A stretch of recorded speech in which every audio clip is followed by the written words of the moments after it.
करने वाला है वो है रिसर्च प्रपोजल।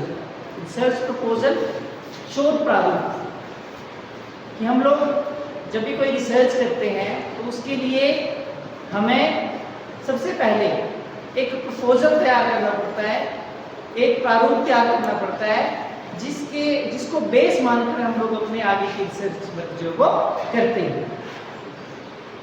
ये जो शोध प्रारूप है ये एक ब्लूप्रिंट की तरह होता है जिसके ऊपर हमारा सारा का सारा रिसर्च वर्क जो है वो बेस्ड होता है। जैसे हम लोगों ने मान लो एक बहुत बड़ी बिल्डिंग की कंस्ट्रक्शन करनी है तो उस बिल्डिंग की कंस्ट्रक्शन के लिए हम लोग क्या करते हैं, ऑन पेपर हम लोग एक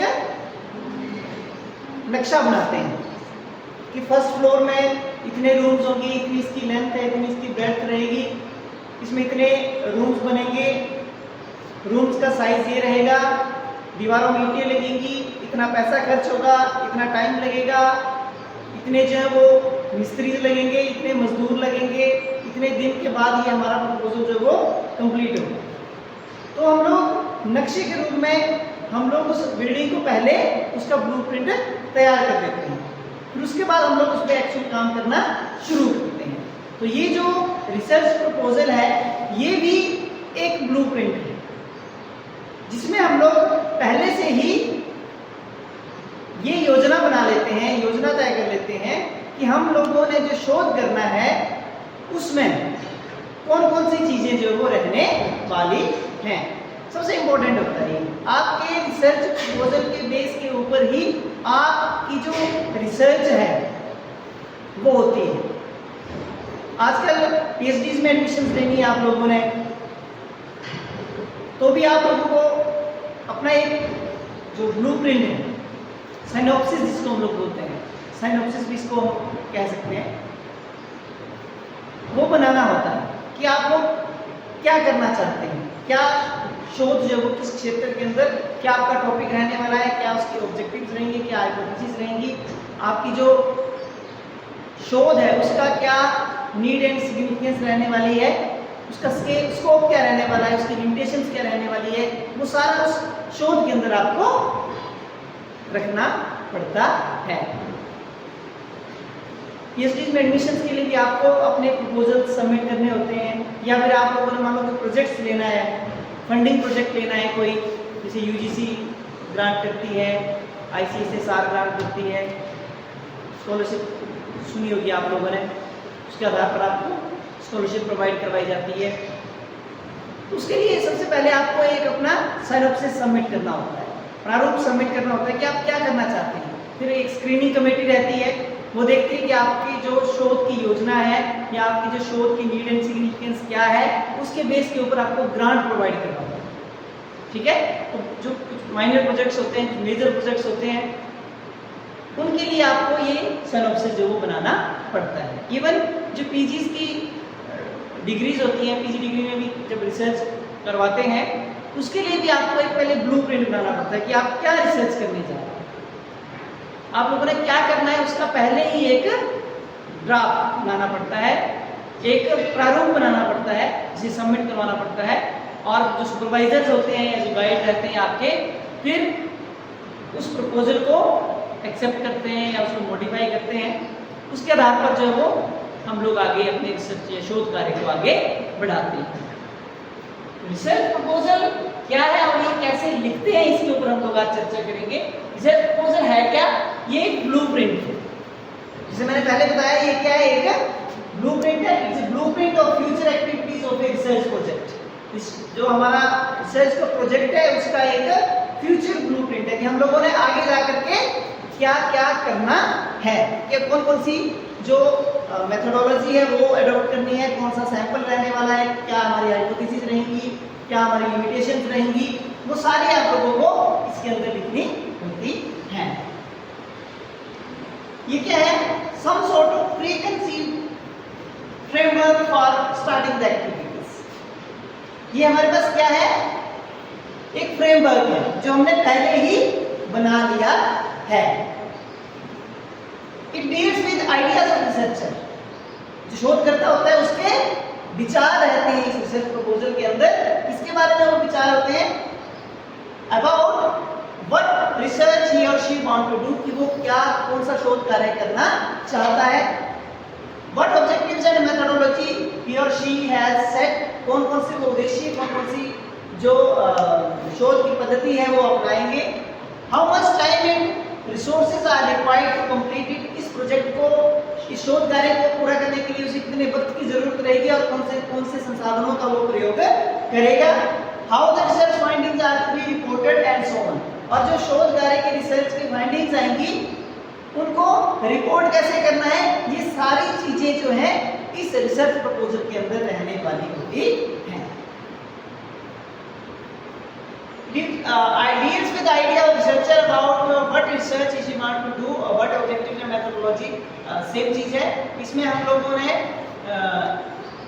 क्या क्या पद्धति अपनानी है, कौन कौन सी तकनीकें अपनानी है, वो इस रिसर्च प्रपोजल के अंदर रहती हैं। एक डेफिनेशंस पढ़ेंगे, देखेंगे हम लोग, उसके बेस के ऊपर हमें इसका मीनिंग जो ज्यादा क्लियर हो जाएगा। A research proposal is a document that describe, document है ये, डॉक्यूमेंट मतलब प्रपत्र बनाना पड़ता है, लिखना पड़ता है इसको। That describe the essential features of a study to be conducted, जो क्या बताता है, जो शोध कार्य हम लोग कर रहे हैं उसकी जो बहुत महत्वपूर्ण विशेषताएं हैं उनको दर्शाता है। Study that to be conducted in future as well as the strategy whereby the inquiry may be logically and successfully accomplished, वो उन सभी स्ट्रेटजीज के बारे में भी बताता है जो भविष्य में शोध हम लोगों ने करना है, उसमें अपनाई जाने वाली जितनी भी पद्धतियां हैं उन सब की व्याख्या जो है वो रिसर्च प्रपोजल करता है। The academic research proposal is a structured presentation of what you plan to do in research and how you plan to do it। देखिए, सबसे सिंपल और सबसे इजीएस्ट परिभाषा अगर हम लोग इसको बोले तो रिसर्च प्रपोजल क्या होता है, एक स्ट्रक्चर्ड प्रेजेंटेशन होती है of what you plan to do. आप शोध में आप क्या करना जा रहे हैं और कैसे करने जा रहे हैं, इसका एक स्ट्रक्चर्ड जो हमारे पास प्रेजेंटेशन रहती है, स्ट्रक्चर्ड प्रस्तुतिकरण रहता है कि हम लोग अपने रिसर्च में क्या करने जा रहे हैं और कैसे करने जा रहे हैं, उसी को हम लोग रिसर्च प्रपोजल का नाम देते हैं। शोध प्रारूप या अनुसंधान प्रारूप इसी को हम लोग कहते हैं। क्लियर हो गया?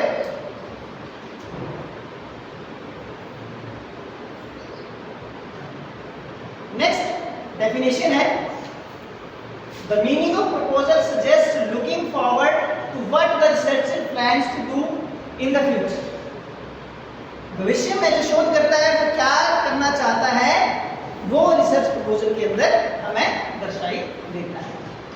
The proposal layout, the problem of the research, describe exactly how the research will be conducted and outline in precise detail the resources, both factual and instrumental, the researcher will use to achieve the desired results। शोधकर्ता जो है वो जो परिणाम उन्हें चाहिए, जो समस्या उन्होंने ली है, उस समस्या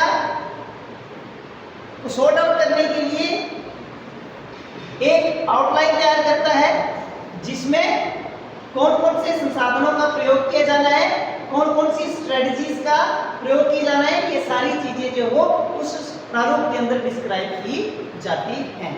नाउ आई होप कि जो रिसर्च प्रपोजल है उसका मीनिंग हम लोगों को क्लियर हो गया होगा। क्या है रिसर्च प्रपोजल? सिंपली कि हम लोग क्या करना चाहते हैं शोध में और हम लोग उसको कैसे करेंगे, इसकी एक योजना, स्ट्रक्चर्ड फ्रेमवर्क। अब सबसे इंपॉर्टेंट स्लाइड है ये, जो हम लोग शोध प्रारूप तैयार करते हैं उसके अंदर कौन कौन सी चीजें रहती हैं, कौन कौन से कंपोनेंट्स हैं, कौन कौन से जो एलिमेंट्स हैं एक रिसर्च प्रपोजल के अंदर होने चाहिए होते हैं। जब भी हम लोग रिसर्च, अब इसके बाद क्लास के इमीडिएट बाद आप एक प्रॉब्लम लेंगे और उसके ऊपर हम लोग कोशिश करेंगे कि रिसर्च के प्रपोजल को हम लोग इन रिटन जो है उसको तैयार करें। ठीक है, उसके लिए हम लोग समय ले लेंगे 4-5 दिन का और हर एक स्टूडेंट जो वो एक रिसर्च प्रपोजल तैयार करेगा और वो उसका जो बेस होगा वो यही रहेगा। डिफरेंट जो रिसर्च जैसे मान लो अलग अलग से प्रोजेक्ट्स हैं या आप लोगों ने कोई एकेडमिक रिसर्च प्रपोजल तैयार करना है, वो जो है वो टाइप ऑफ रिसर्च के ऊपर डिपेंड करते हैं। लेकिन बेसिकली हम लोगों के पास रिसर्च प्रपोजल तैयार करने का एक सेट पैटर्न रहता है, उसी के बेस के ऊपर हम लोग अपने शोध का प्रारूप जो वो तैयार करते हैं। वो क्या पैटर्न है? वो यही पैटर्न है। सबसे पहले हमारे पास एक टाइटल फर्स्ट पेज रहता है, उसमें इसके अंदर क्या रहता है, इसमें एक आपके पास जो शोध करना है आप लोगों ने, उससे संबंधित एक टाइटल होता है, शीर्षक जिसको हम लोग बोलते हैं। वो जो शीर्षक है वो एक साफ शब्दों में लिखा हुआ होना चाहिए, प्रिसाइज होना चाहिए, छोटा होना चाहिए, आकर्षक होना चाहिए, क्योंकि उसी के बेस के ऊपर आप लोगों का जो रिसर्च प्रपोजल है वो एक्सेप्ट या रिजेक्ट होगा। तो आपका जो टॉपिक ऑफ द रिसर्च रहेगा, टाइटल जो रहेगा वो अट्रैक्टिव होना चाहिए, प्रिसाइज होना चाहिए, बहुत कम शब्दों में बहुत कुछ कहने वाला होना चाहिए, और साथ ही साथ आपका जो रिसर्च टॉपिक है उसमें जो सिलेक्शन ऑफ वर्ड करनी है आपने वो बहुत ध्यान से करनी है। जैसे मैंने कहा कुछ शब्द ऐसे होते हैं जो छोटे होने के बावजूद एक बहुत बड़ा मीनिंग दर्शाते हैं, कुछ ऐसे शब्दों का प्रयोग आप लोगों ने करना है। टाइटल बहुत लंबा नहीं होना चाहिए, बहुत टाइटल लंबे होने के भी अपने ड्रॉबैक्स है। प्रिसाइज बिल्कुल छोटा और साफ शब्दों में लिखा गया टॉपिक होना चाहिए, और आपका शोध क्या करना चाहता है वो पूरा का पूरा उस टॉपिक के अंदर रिफ्लेक्ट हो जाना चाहिए। मतलब टॉपिक देखते ही पता चल जाना चाहिए कि आपका जो रिसर्च है वो क्या रहने वाला है। उसके बाद जो फर्स्ट पेज है आपका, उसमें टाइटल रहेगा जो मैंने आपको बताया। उसके बाद जो शोध करता है उसका नाम लिखना होता है, और जिस भी संस्था से वो जुड़ा हुआ है, ऑर्गेनाइजेशन से जुड़ा हुआ है, उसका एड्रेस रहता है। और उसके बाद कोई स्पॉन्सर ऑर्गेनाइजेशन है जिससे उसको जो स्पॉन्सरशिप मिल रही है उसका रेफरेंस देना होता है, और साथ साथ जो उस शोधकर्ता में गाइड की भूमिका निभाएंगे, जो आपके सुपरवाइजर्स रहते हैं उनका नाम, उनके साथ अगर कोई असिस्टेंट सुपरवाइजर है, को सुपरवाइजर जिसको हम लोग बोलते हैं, उसका नाम, तो ये डेट वगैरह, ये सारी चीजें आपके जो रिसर्च प्रपोजल का पहला पेज है उसके ऊपर होनी चाहिए, दर्शाई हुई होनी चाहिए। पहला पेज इसके साथ डील करता है। दूसरा सेकंड इंट्रोडक्शन, इसमें हम लोग क्या करते हैं 20-25 लाइन का जो हमारा स्टडी है, जो हमारा टॉपिक है आपका रिसर्च का, उसकी जो बैकग्राउंड है उसको हम लोग लिखते हैं। इसमें क्या क्या आएगा, इसमें आपका जो आपका प्रॉब्लम है वो अराइज क्यों हुई,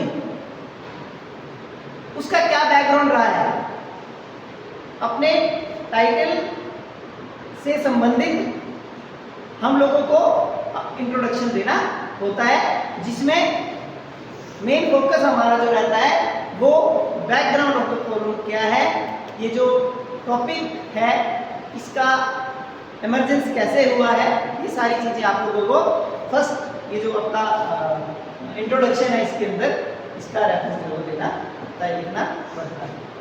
उसके बाद नेक्स्ट रहता है हमारा statement of the problem. Statement of the, इसमें हम लोग जो प्रॉब्लम है उसको स्टेट करते हैं। टाइटल जो होता है आपका, टाइटल की तरह एक जो प्रॉब्लम होती है उसको हम लोगों को स्टेटमेंट उसमें देना पड़ता है, और इस स्टेटमेंट के अंदर हम लोग क्या करते हैं, आपका जो प्रॉब्लम है उसको डिफाइन करते हैं हम लोग। ये हम लोगों ने सिलेक्शन ऑफ द प्रॉब्लम वाले जो हमारा लेक्चर था उसके अंदर डिस्कस कर लिया था कि जब हम प्रॉब्लम सिलेक्ट करते हैं तो कैसे उसको हम लोग डिफाइन करते हैं, कैसे हम लोगों का उसका एक्सटेंट जो वो रहता है। तो सेकंड में हम लोग स्टेटमेंट करेंगे प्रॉब्लम की। थर्ड में हम लोग क्या करते हैं, need and significance of the study. हम जो शोध कार्य करने जा रहे हैं उसकी क्या आवश्यकता है, उसका क्या महत्व है, क्या जस्टिफिकेशन है, वो लिखना होता है। और रिसर्च प्रपोजल का सबसे अहम पार्ट है ये, सबसे अहम कंपोनेंट है ये। इसको देख करके हमें ये पता चल जाता है कि हमारा जो शोध है उसकी क्या इंपॉर्टेंस रहने वाली है, क्या योगदान हमारी जो रिसर्च है वो न्यू नॉलेज के फील्ड में लेके आएगी। आपकी प्रॉब्लम जो है, आपने जो ये प्रॉब्लम है ये क्यों ली है स्टडी करने की, इसकी क्या जरूरत है, ये लिखना पड़ता है। क्लियर? उसके बाद नेक्स्ट है आपका scope and limitation of the study. Scope and limitation of the study, इसमें हम लोगों की जो रिसर्च का एरिया क्या रहने वाला है, उसकी क्या बाउंड्रीज रहने वाली है, हम लोग शोध कहाँ करने वाले हैं, कहाँ तक हमारा जो शोध है वो सीमित रहेगा, वो हम लोगों को इसके अंदर देना होता है। फॉर एग्जाम्पल, जैसे हम लोग महाविद्यालय में पढ़ने वाले छात्र एवं छात्राओं के इंटरेस्ट पता करना चाह रहे हैं, तो हमारा जो स्कोप और लिमिटेशन आएगा उसके अंदर हम लोग कितने महाविद्यालय को लेने वाले हैं। क्या हम लोग एंटायर हिमाचल में पढ़ने वाले सभी महाविद्यालय के छात्र छात्राओं के ऊपर शोध करने वाले हैं, या अपर रीजन्स के या लोअर रीजन्स के, या सिर्फ कुछ डिस्ट्रिक्ट्स के, या सिर्फ एक डिस्ट्रिक्ट के, वो आपको इसके अंदर मेंशन करना होता है कि आप लोगों का जो बाउंड्रीज ऑफ रिसर्च है वो कितनी रहने वाली है, मतलब आपका जो एरिया है वो कितना रहेगा, आप कहाँ रिसर्च को करने, अगर एक डिस्ट्रिक्ट के अंदर करना चाह रहे हैं तो आप मेंशन करेंगे कि हम लोगों का जो रिसर्च है वो एक डिस्ट्रिक्ट तक सीमित है। अगर आप इंटायर हिमाचल के ऊपर कर रहे हैं तो पूरा हिमाचल, और अगर आप ऑल ओवर इंडिया करना चाह रहे हैं तो आपका जो बाउंड्री रहेगी वो पूरे भारतवर्ष में पढ़ने वाले जितने भी छात्र हैं महाविद्यालयों में, उनका जो स्कोप एंड जो आपका लिमिटेशन है उसके अंतर्गत ये आएंगे। उसके बाद नेक्स्ट है रिव्यू ऑफ लिटरेचर। इसमें हम लोग क्या करते हैं, रिव्यू ऑफ लिटरेचर में आप लोगों को पता है, इसमें हम लोग हमारे स्टडी से रिलेटेड जितने भी शोध कार्य हुए हैं उन शोध कार्यों का अध्ययन करते हैं। इन शोध कार्यों से संबंधित जो साहित्य होता है उसका हम लोग अध्ययन करते हैं।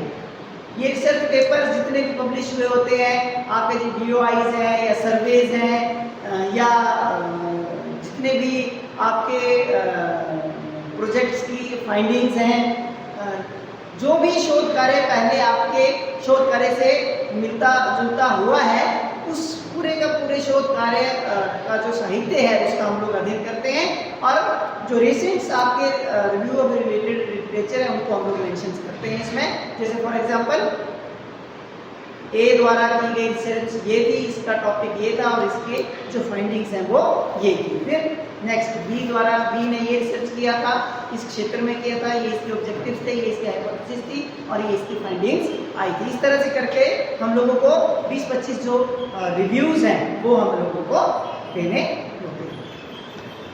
उसके बाद next objectives of the research. आपकी जो आपने जो रिसर्च टॉपिक लिया है उस रिसर्च के जो ऑब्जेक्टिव्स हैं वो इसमें हम लोगों को फ्रेम करने होते हैं। आपके जो रिसर्च ऑब्जेक्टिव्स हैं उसमें आप लोगों को दिखाना होता है कि आप लोग क्या स्टडी करना चाह रहे हैं।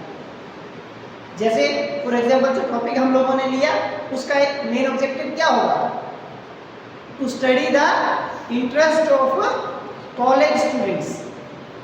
ठीक है, इसी तरह से कोई भी शोध कार्य है उसको उस शोध कार्य में हम लोगों को ऑब्जेक्टिव्स फ्रेम करने होते हैं, और ये आपके जो ऑब्जेक्टिव्स रहते हैं ये आपका जो शोध का जो टॉपिक है उसके आधार पर आप लोगों को इसका निर्माण करना होता है। ये 2 भी हो सकते हैं, 2 से ज़्यादा भी आप लोग फ्रेम कर सकते हैं, डिपेंड करता है आपका जो स्टडी का जो स्कोप है वो कितना है। उसके बाद नेक्स्ट है operational definitions of the terms used. इसमें आप लोगों को क्या करना होता है, इसमें आप लोगों को कुछ जो टर्म्स आपने यूज की होती हैं आपने अपने रिसर्च के अंदर, उन टर्म्स को परिभाषित करना होता है। ठीक है, जिन शब्दावलियों का प्रयोग किया गया होता है अपने शोध कार्य के अंदर, उन शब्दावलियों को परिभाषित करना है, डिफाइन करना है। जैसे मान लो हम लोगों ने क्या टॉपिक लिया अभी कि हम लोग क्या कर रहे हैं, महाविद्यालय में पढ़ने वाले छात्र एवं छात्राओं का इंटरेस्ट की रुचि देख रहे हैं। ठीक है, तो इसमें हम लोगों को पहले डिफाइन करना पड़ेगा परिभाषित करना पड़ेगा कि इंटरेस्ट क्या होता है, कौन सा इंटरेस्ट देख रहे हैं आप बच्चों को। पढ़ाई के अंदर की रुचि, मोबाइल फोन चलाने के अंदर की रुचि, ये मतलब रुचि के अंदर क्या क्या देखेंगे वो परिभाषित करना पड़ेगा। महाविद्यालय में पढ़ने वाले छात्र एवं छात्राएं कौन होंगी वो भी आपको डिफाइन करनी पड़ेगी। फर्स्ट ईयर के स्टूडेंट्स होंगे, सेकंड के होंगे, फाइनल के होंगे या पीजी के होंगे, ठीक है, वो आप लोगों को उसके अंदर देखना होता है, उसको परिभाषित करना होता है। क्लियर हो गया? उसके बाद नेक्स्ट है आपका हाइपोथेसिस, परिकल्पनाओं का निर्माण। हाइपोथेसिस क्या होती है? टेंटेटिव सॉल्यूशन ऑफ प्रॉब्लम, समस्याओं का टेंटेटिव सॉल्यूशन होती है, जिसे हम लोग फ्रेम करते हैं रिसर्च शोध कार्य करने से पहले, रिव्यू ऑफ रिलेटेड लिटरेचर की हेल्प से परिकल्पनाओं का निर्माण किया जाता है। तो इसमें आप लोगों ने अपने ऑब्जेक्टिव्स के आधार पर, जो आप लोगों ने ऑब्जेक्टिव्स बनाए हैं अपने इस शोध प्रारूप में, उन ऑब्जेक्टिव्स को ध्यान में रखते हुए, keeping in view the objectives you earlier framed, आप लोगों को हाइपोथेसिस का निर्माण जो है वो करना होता है। और ये जो हाइपोथेसिस रहती हैं ये आप लोगों ने कैसे बना ली है? रिसर्चर अपना इनसाइट यूज कर सकता है, रिव्यू ऑफ रिलेटेड लिटरेचर की हेल्प ले सकता है, गाइड, सुपरवाइजर या किसी एक्सपीरियंस जो व्यक्ति जो पर्टिकुलर फील्ड के अंदर उसने रिसर्च कार्य किया हो, उसकी हेल्प से भी हम लोग जो हाइपोथेसिस है उनका निर्माण कर सकते हैं। कोई भी किसी भी प्रकार की हाइपोथेसिस आप बना सकते हैं, चाहे वो डायरेक्शनल हो, चाहे नॉन डायरेक्शनल हो, चाहे नॉन हाइपोथेसिस। उसके बाद आपको अपना जो शोध प्रारूप है, रिसर्च प्रपोजल है, उसके अंदर आपकी जो शोध पद्धति क्या रहने वाली है, मेथोडोलॉजी कौन सी रहने वाली है, वो जो है वो लिखना होता है, वो बताना जरूरी होता है कि आप जो शोध प्रक्रिया शुरू करने जा रहे हैं उस शोध प्रक्रिया में आप कौन सी मेथोडोलॉजी का यूज जो वो करने वाले हैं। इसमें हम लोग क्या क्या देखते हैं, इसमें तो रिसर्च मेथड कौन सा यूज कर रहे हैं आप, डिस्क्रिप्टिव सर्वे मेथड यूज करेंगे, या आप लोग जो एक्सपेरिमेंटल मेथड यूज कर रहे हैं, या क्वांटिटेटिव या क्वालिटेटिव, कौन कौन से मेथड्स आप यूज करेंगे वो इसके अंदर आपको लिखने होते हैं। उसके बाद आप लोगों का सैंपल क्या रहने वाला है, सैंपलिंग के ऊपर हम लोगों ने डिटेल में डिस्कशन की है। तो सैंपलिंग क्या रहने वाली है आपकी, कितना सैंपल रहेगा, कौन से मेथड से आप लोग सैंपलिंग लेंगे, वो सारी चीजें आपको इसके अंदर इन रिटन देनी होगी। कितना सैंपल रहेगा और कहाँ से सैंपल लेंगे, किस प्रकार की विधि का प्रयोग करके आप लोग सैंपल लेंगे, वो सब आपको इस केस में रहने वाला है, लिखना होता है। पॉपुलेशन क्या रहेगी आपका, सैंपल क्या रहेगा, फिर उसके बाद आप डाटा कलेक्शन के लिए कौन सा इंस्ट्रूमेंट यूज कर रहे हैं, टूल यूज, कौन सा टूल जो वो डाटा इकट्ठा करने के लिए आप यूज करेंगे, क्या आप लोग कोई स्टैंडर्डाइज क्वेश्चनर का यूज करेंगे या आप किसी सेल्फ मेड टूल का यूज करेंगे, वो भी आप लोगों को इसमें देखना होता है, इसमें लिखना होता है, मेंशन करना होता है कि रिसर्चर जो है वो ये इस टूल्स का यूज जो वो करने वाला है। उसके बाद analysis and interpretation of data या स्टैटिस्टिकल टेक्निक्स यूज, आप लोगों के पास जो डाटा आ जाएगा उस डाटा को एनालिसिस करने के लिए आप कौन सी सांख्यिकी विधि का प्रयोग करेंगे, स्टैटिस्टिकल टेक्निक कौन सी यूज करेंगे आप, वो भी लिखना होता है कि हम लोग मान लो अगर हमारे पास कंपैरिजन करना है, हम लोगों ने दो मीन्स के ग्रुप में तो हम लोग की टेस्ट का यूज करेंगे, हम लोगों ने रिलेशनशिप देखना है दो वेरिएबल्स के बीच में तो हम लोग कोरिलेशन का यूज करेंगे, या दो से ज्यादा ग्रुप्स के बीच में डिफरेंस करना है, पता करना है तो हम लोग एनोवा का यूज करेंगे। कौन सी स्टैटिस्टिकल टेक्निक का आप लोग यूज करेंगे वो भी इसमें आप लोगों को मेंशन करना होता है। उसके बाद नेक्स्ट है analysis and interpretation of data. तो जो डाटा आएगा आपका उसका जो प्रपोज्ड एनालिसिस एंड इंटरप्रिटेशन कैसा रहेगा वो भी आप लोगों को उसके बारे में भी थोड़ा सा जानकारी जो अपने रिसर्च प्रपोजल के अंदर देनी होती है कि इस प्रकार का डाटा आएगा और इसको इस प्रकार से एनालाइज जो वो किया जाएगा, ये भी लिखना पड़ता है अपने शोध प्रारूप के अंदर। उसके बाद नेक्स्ट है time schedule and work plan, समय कितना लगेगा शोध कार्य करने के लिए और उसका क्या शेड्यूल रहेगा, मतलब कब आप लोगों ने जैसे सनअप से सबमिट होने के बाद आपका टाइम शेड्यूल शुरू हो जाएगा। फिर उसके बाद कब आप लोगों ने कितने समय में आप लोगों ने टूल्स तैयार करने हैं, कितने समय में आप लोग डाटा कलेक्शन के लिए जाएंगे, कितने समय के बाद आपका डाटा आ जाएगा, कितना टाइम उसको एनालाइज करने में लगेगा, है ना, कितने इन्वेस्टिगेटर चाहिए, ये सारी चीजें जो है वो आपको टाइम शेड्यूल के अंदर मेंशन करके देनी होती है कि हमें इस शोध कार्य को करने के लिए इतना समय की जरूरत जो है वो रहेगी। उसके बाद next budget estimated cost buildup. इसमें आपका जो रिसर्च कार्य है उसको एकम्प्लिश करने के लिए, इसको कंप्लीट करने के लिए आपको कितने बजट की जरूरत रहेगी, वो एस्टिमेटेड बजट भी आप लोगों को देना होता है। किस शोध कार्य को करने के लिए आपको इतने लाख रुपयों की आवश्यकता जो है वो है और वो कहाँ खर्च जो है वो किया जाएगा, उसका एक डिटेल्ड डिस्क्रिप्शन जो है आप लोगों को अपने रिसर्च प्रपोजल के अंदर देनी रहती है। ये भी एक इम्पोर्टेंट जो है वो इसके अंदर रहता है। उसके बाद नेक्स्ट जो है वो आपको बिब्लियोग्राफी या रेफरेंसेस हैं, कंक्लूजन्स, और साथ ही साथ अगर कोई अपेंडिक्स आपने यूज किया है तो वो भी हम लोग अपने रिसर्च प्रपोजल के लास्ट में लगा सकते हैं सपोर्टिंग डॉक्यूमेंट के तौर पर।